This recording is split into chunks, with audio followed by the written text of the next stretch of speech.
Ada kultum saya khusus kalimat curhatlah dengan Tuhanmu, itu ada di YouTube. Itu kalau antum dengar sekitar mungkin 10-12 menit. Saya banyak titik beratkan masalah itu. Jadi banyak bagaimana perasaan kita ikhwah dan akhwat sekalian pada saat kita sedang punya masalah. Kemudian kita sampaikan kepada seseorang, orang itu sangat bijaksana, dewasa, jawabannya enak, orangnya amanah. Lalu pada saat dia kasih kita jawaban, kita merasa dapat solusi. Kira-kira bagaimana perasaan antum? Senang dengan orang itu. Baik, setiap punya masalah kembali nggak ke orang yang sama? Kembali. Nah, orang mukmin tahu bahwasanya sebaik-baik tempat untuk curhat itu bukan manusia, Allah Azza wa Jalla. Para ulama salaf kita itu selalu kembali kepada Allah Subhanahu wa taala. Apa saja? Pernah saya sebutkan riwayat Bukhari menjelaskan bahwasanya para sahabat itu kalau sendal mereka putus, mereka mengangkat tangan ke langit mengatakan, "Ya Allah, sendal saya putus, gantikanlah." Pada saat mereka lapar, "Ya Allah, lapar, berikanlah makan." Memang Allah nggak lemparin sendal dari langit, Allah nggak bakal lemparin makanan dari langit, tapi jawaban doa datang dalam bentuk sinyal. Antum bilang, "Ya Allah, sembuhin saya," Allah nggak lemparin obat dari langit, tapi Allah nanti akan memberikan jalan keluar. Antum bisa konsultasi sama dokter, cocok konsultasinya, resepnya cocok, sembuh. Allah jadikan dokter dan obat itu perantara atau penyebab antum jadi sembuh, gitu kan? Ada orang yang antum ngobrol tiba-tiba diberikan solusi jalan keluar oleh Allah Subhanahu wa taala, maka kita dengan sendirinya bisa menghilangkan rasa lapar kita karena diajak makan oleh dia, dan begitu banyak jalan keluar dari Allah Subhanahu wa taala. Cuma memang yang harus diketahui ada beberapa syarat doa. Yang pertama ikhlas. Ya, ini wajib ikhlas dalam semua ibadah. Kalau orang tidak ikhlas hanya karena mau dipuji oleh orang, hanya karena rutinitas, sebuah kebetulan gitu kan saja, teman-temannya berdoa dia juga ikut berdoa, maka beda dengan orang yang mengkhususkan doa ikhlas kepada Allah Subhanahu wa taala. Yang kedua, dia harus berdoa dengan Allah Subhanahu wa taala, ya, tidak meminta sesuatu yang haram. Sebagaimana sabda Nabi SAW, doa yang diikuti dengan sesuatu atau permintaan yang haram tidak akan dijawab oleh Allah. Yang ketiga, berdoa dengan Allah sementara dia yakin. Kata Nabi SAW dalam hadis Bukhari, berdoalah kalian dengan Tuhan kalian muqinuna bil ijabah. Harus yakin Allah akan berikan ijabah. Ya, karena Allah tidak akan menerima doa, innallaha la yaqbalu doa min qalbin ghafil. Allah tidak akan terima doa dari hati yang lalai. Jadi harus diikuti dengan keyakinan. Yang keempat, menjauhi sumber-sumber haram, baik itu makanan, minuman, pakaian. Sebagaimana hadis yang sudah masyhur, Nabi SAW bersabda, seseorang rambutnya kotor, bajunya kotor, berantakan, gak punya alas kaki, berdoa, "Ya Allah kasih," bagaimana Allah kasih makanan, minuman, pakaiannya haram, gitu kan? Kemudian yang kelima, tidak istijal dalam ijabah, tidak buru-buru. Kata Nabi SAW, "Yustajabu li ahadikum malam ya'jal." Pasti Allah kasih jawaban doa seseorang antara kalian selama dia tidak tergesa-gesa.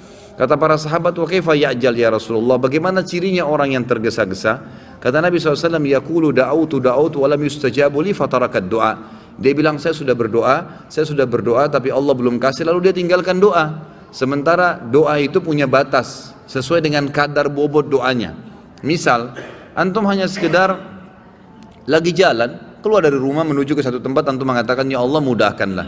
Doa yang ringan, memang kebetulan antum lagi jalan ke situ, Allah mudahkan, selesai, dijabah langsung pada saat itu kan. Ada doa yang bobotnya lebih berat.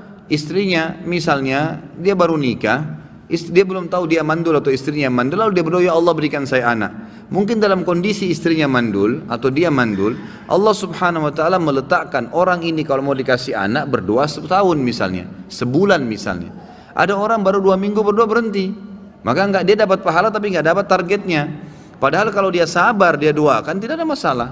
Nanti akan kita lebih banyak bahas itu di aulia. Di sini ada nanti bahasan khusus untuk wali-wali Allah dan wali-wali syaitan. Akan banyak contoh-contoh di mana para orang-orang soleh dulu berdoa kepada Allah SWT dan dijabah oleh Allah, gitu kan? Tadi Nabi Zakaria berdoa 70 tahun baru Allah kasih. Bobot doanya memang berat. Dia minta agar istrinya mandul punya anak, dan itu secara fitrah manusia sudah Allah ciptakan, nggak bisa.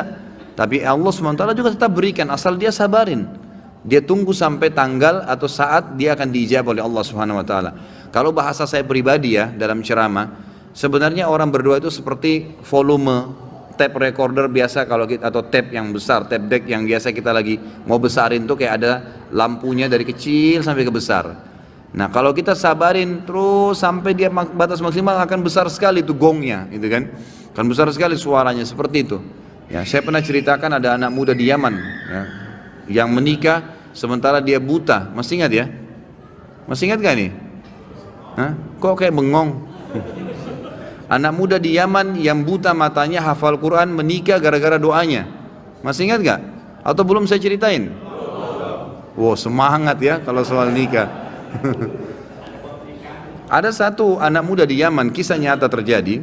Dia hafal Quran dan waktu itu umurnya mencapai 23 tahun. Dan ini kisah sempat menghebohkan Timur Tengah. Ini tentang masalah dahsyatnya doa. Pada saat itu ikhwas sekalian dan akhwat, dia bilang sama orang tuanya, sama ayahnya, ayah, saya kayaknya merasa ingin menikah. Ayahnya ini setiap kali dia minta nikah pasti dibatalkan. Kata ayahnya, siapa yang mau menikah dengan kamu nak? Kamu buta, kamu gak bisa melihat, kamu sendiri harus diurus oleh orang lain. Belum tentu ada perempuan yang mau sama kamu. Nantilah gitu. Selalu begitu. Dia bilang lagi, sama lagi dipatahkan sama orang tuanya. Sampai akhirnya satu waktu dia putus asa, dia bilang, ya Allah, dia berdoa, ya Allah, tunjukkanlah kepada ayahku kalau aku ini layak menikah. Dan dia selama sebulan, perhatikan ya, ada kasus ini, dia berdoa sebulan, bukan berdoa sehari, 2 hari, 3 hari. Dia berdoa sebulan, yang dia minta sama Allah apa? Ya Allah, kasih saya seorang istri yang cantik, kaya, pintar. Semua dia minta nih, tiga-tiganya, gitu kan. Pokoknya cantik, kaya, pintar, gitu kan. Dia berdoa sebulan, terus dia berdoa sebulan. Dan ini umumnya nanti akan saya datangkan kisah lain. Ingatkan saya sebentar, ada kisah seorang dari salaful ummah juga dari tabi'in yang kaya raya, bangkrut jadi kaya gara-gara berdoa sebulan. Memang ada batas waktu seperti itu ya. Kadang-kadang tergantung bobot permintaan. Maka dia berdoa sebulan.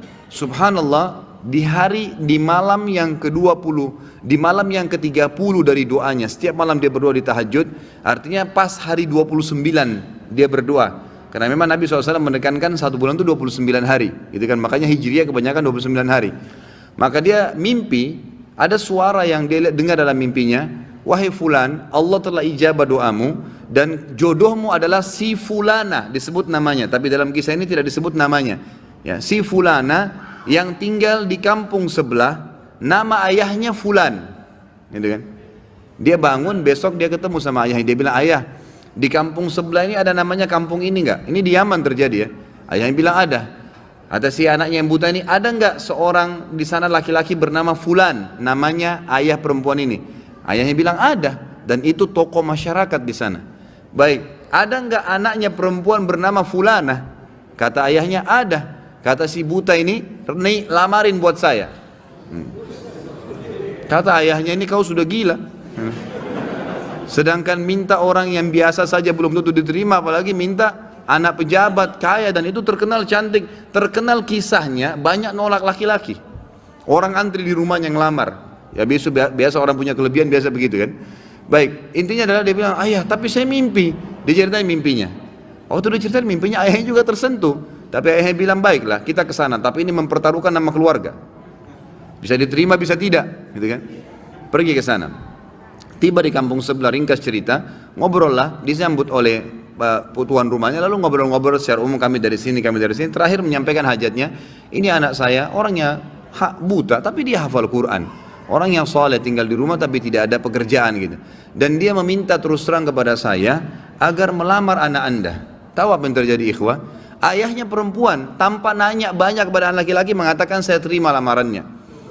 Ditanya sama ayahnya si laki-laki ini, sama si laki-laki juga, ayahnya terutama yang tanya, kok kenapa anda langsung menerima, belum tanya anak saya, belum tanya kegiatan sehari-harinya apa? Kata ayahnya ini, yang calon mertuanya, saya tadi malam